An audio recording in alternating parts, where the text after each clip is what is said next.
Hello friends, ഇന്ന് നമുക്കൊരു soybean fry ഉണ്ടാക്കിയാലോ. ഒരു സിമ്പിൾ റെസിപ്പിയാണിത്. നന്നായിട്ട് കഴുകി വെള്ളം പിഴിഞ്ഞ് മാറ്റി വെച്ചിരിക്കുന്ന സോയാബീനിലോട്ട് നമുക്ക് ആവശ്യമുള്ള മസാലകളൊക്കെ ചേർക്കാം. ഞാനിവിടെ മഞ്ഞൾപ്പൊടി, അതുപോലെ മുളക് പൊടി, പിന്നെ കുറച്ച് ഉപ്പ്, ഗരം മസാല, അതുപോലെ ചിക്കൻ മസാല, ഇത്രയും കാര്യങ്ങളാണ് ചേർക്കുന്നത്. ഇനി ചിക്കൻ മസാലയ്ക്ക് പകരം മീറ്റ് മസാല ഉപയോഗിക്കുന്നവർക്ക് അത് ഉപയോഗിക്കാം. ഇനി അതല്ലെങ്കിൽ നമുക്ക് ഇഷ്ടമുള്ള മസാലകൾ എന്തൊക്കെയാണോ, കുരുമുളക് പൊടിയൊക്കെ ചേർക്കുന്നവർക്ക് അതൊക്കെ ചേർത്ത് കൊടുക്കാം. ഞാനിപ്പോൾ ഇത്രയും കാര്യങ്ങളാണ് ചേർക്കുന്നത്. കുറച്ച് വെളിച്ചെണ്ണ കൂടി ഒഴിച്ച് ഇത് നന്നായിട്ട് മിക്സ് ചെയ്ത് വെക്കുക.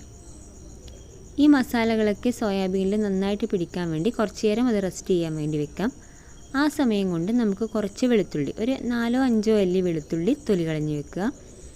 അതുപോലെ തന്നെ ഒരു പകുതി സവാള, ഒരു മീഡിയം സൈസ് സവാളയുടെ പകുതി മാത്രമേ ഞാനിവിടെ എടുത്തിട്ടുള്ളൂ.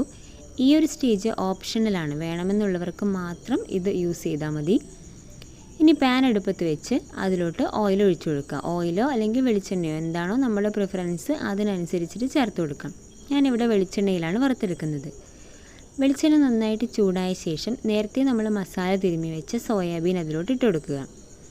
അപ്പോൾ എൻ്റെ കയ്യിൽ കുറച്ചധികം സോയാബീൻ ഉള്ളതുകൊണ്ട് തന്നെ ഞാൻ 2 തവണകളായിട്ടാണ് ഇത് വറുത്തെടുത്തിരിക്കുന്നത്.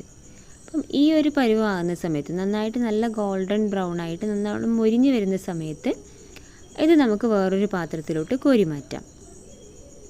ഇനി ഇത് കോരി മാറ്റി കഴിഞ്ഞ് ബാലൻസുള്ള എണ്ണയിൽ നമുക്ക് വേണമെങ്കിൽ ഉള്ളി ഫ്രൈ ചെയ്തിട്ടെടുക്കാം. പക്ഷെ എനിക്ക് 2 ട്രിപ്പായിട്ട് കുറച്ചധികം സോയാബീൻ ഫ്രൈ ചെയ്യാനുള്ളതുകൊണ്ട് എണ്ണയൊന്നും ബാക്കി ഉണ്ടായിരുന്നില്ല. അതുകൊണ്ട് ഞാൻ വീണ്ടും ഫ്രൈ പാനിലോട്ട് 1 സ്പൂൺ എണ്ണ ഒഴിച്ചു കൊടുത്തു. അതിലോട്ട് കുറച്ച് ജീരകം, നേരത്തെ നമ്മൾ തൊലി കളഞ്ഞ് വെച്ച് വെളുത്തുള്ളി ഇതും കൂടി ചേർത്ത് കൊടുത്ത് കുറച്ച് നേരം, അതായത് 2 മിനിറ്റ് ഒന്ന് ഇളക്കി കൊടുത്തു. പിന്നെ അതിലോട്ട് നേരത്തെ നമ്മൾ അരിഞ്ഞു വെച്ചിരിക്കുന്ന സവാള കൂടി ചേർത്തു. ഈ സവാള ചേർത്ത ശേഷം നമുക്ക് വേണമെങ്കിൽ കുറച്ച് ഉപ്പ് ആഡ് ചെയ്തിട്ട് കൊടുക്കാം. പക്ഷെ നേരത്തെ ഞാൻ ഫ്രൈ ചെയ്ത് വെച്ച സോയാബീനിൽ ആവശ്യത്തിന് ഉപ്പുള്ളതുകൊണ്ട് ഞാൻ ചേർത്തില്ല. ഇനി അതൊന്ന് ബ്രൗൺ കളർ ആകുന്ന സമയത്ത് അതിലോട്ട് നമ്മൾ നേരത്തെ വറുത്ത് വെച്ച സോയാബീനും പിന്നെ കുറച്ച് മല്ലിയിലയും കൂടി ചേർത്ത് ഒന്ന് മിക്സ് ചെയ്തെടുത്തു കഴിഞ്ഞാൽ നല്ല ടേസ്റ്റി ആയിട്ടുള്ള സോയാബീൻ ഫ്രൈ റെഡി.